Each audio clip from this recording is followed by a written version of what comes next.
If you hate Thor, you will love this movie. I don't hate Thor. I quite like him. So I don't like this movie. I don't. This movie is trash. Call me a cynic, but this movie is pretty much a masterclass on character assassination. It puts Hitman to shame. Oh, hey, it's me, Jordan Cross, from the Uber Dope Band. Come on, man, don't hurt me, okay? Jordan has been killed. Thor started as the literal god of thunder, a legend among legends, but eventually his nature got the best of him, and he was banished to Earth where he discovered his humanity. Ooh, we're gonna skip that. Then he fought the forces of evil alongside Earth's mightiest heroes, and Hawkeye, saving the world multiple times while developing his love for others through his relationships with his teammates. Then nearly everything is taken away from him in Ragnarok. His dad had died. His kingdom was taken from him.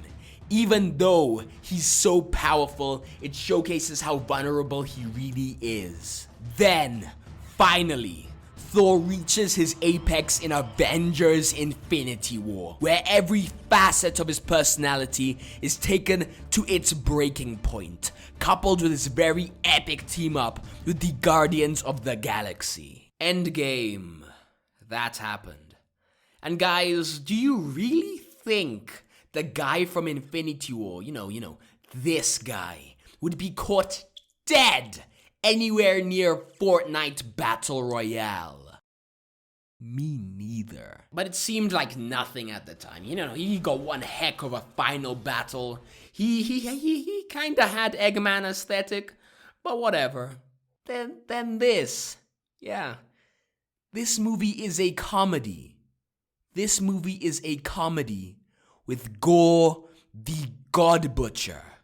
Gore the God Butcher is like, this guy tortured a god of torture. Let that sink in. Gore is an absolute beast. He puts Thanos to shame in the god-killing department. Mind you, Thanos kills more gods in the first half of Infinity War than Gore kills in the entirety of his whole movie. Oh, it's one. It's one, by the way. He kills one god on screen. One. And he flippin' pokes him in the neck so it doesn't count. And finally, at the end of the movie, Gore the God Butcher makes his daughter... Guess what? What? Guess. You already know it. You know what I'm gonna say? Gore the God Butcher makes his daughter a god. Gore the God Butcher makes his daughter a god. If that doesn't boggle your mind, I don't know what will. Could you imagine? It's like Bowser making his son put on a red cap and eat mushrooms. Oh yeah, Thor. He reminds me of that one guy. That guy who hangs around Mickey Mouse. Oh yeah, Goofy. Thor reminds me of Goofy from Mickey Mouse. His personality in this movie is stupidity. He's a joke, guys. He's not a character. He's a joke. Like if Zuko became Momo. Imagine that. Imagine the horror of a Zuko-Momo hybrid. That's Thor. Right now. On top of that, this movie has no stakes. Good for vampires, but detrimental for movies. It's like having cheat codes in Doom Eternal. It's fun for like 5 seconds, but then all the tensions evaporate as you mow down hordes of enemies without breaking a sweat. While we're at it, let me give you a taste of the quality of comedy demonstrated in this movie. There are over 100 million homeless children in the world.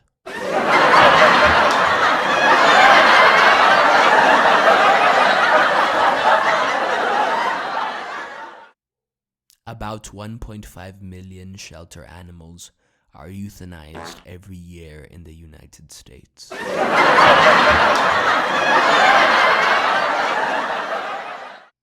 Jurassic Park wasn't a standalone film.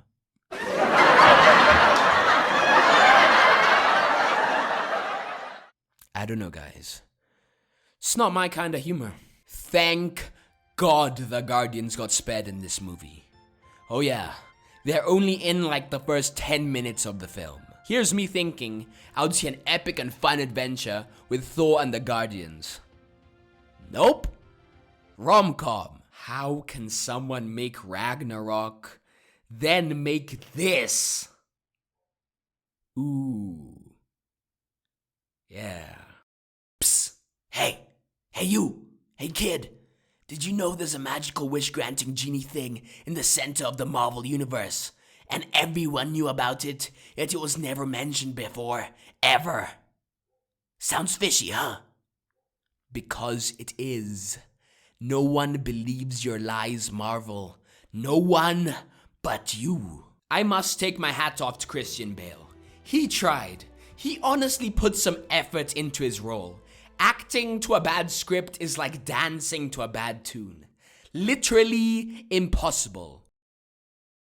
Unless you're a FNAF fan. But what can you expect? They only had $250 million to make the... What? That's the most expensive individual Marvel movie ever. I know for a fact that this movie isn't worth $250 million. Ragnarok was worth $180 million.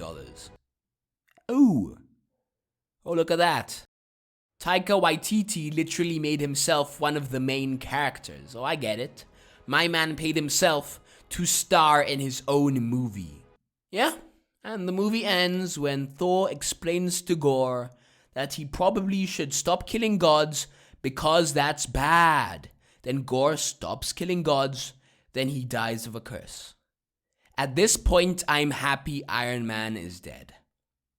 At least his character will be preserved in time. And the grand irony of this is that the real God Killer is the MCU. And in this fight, Thor lost.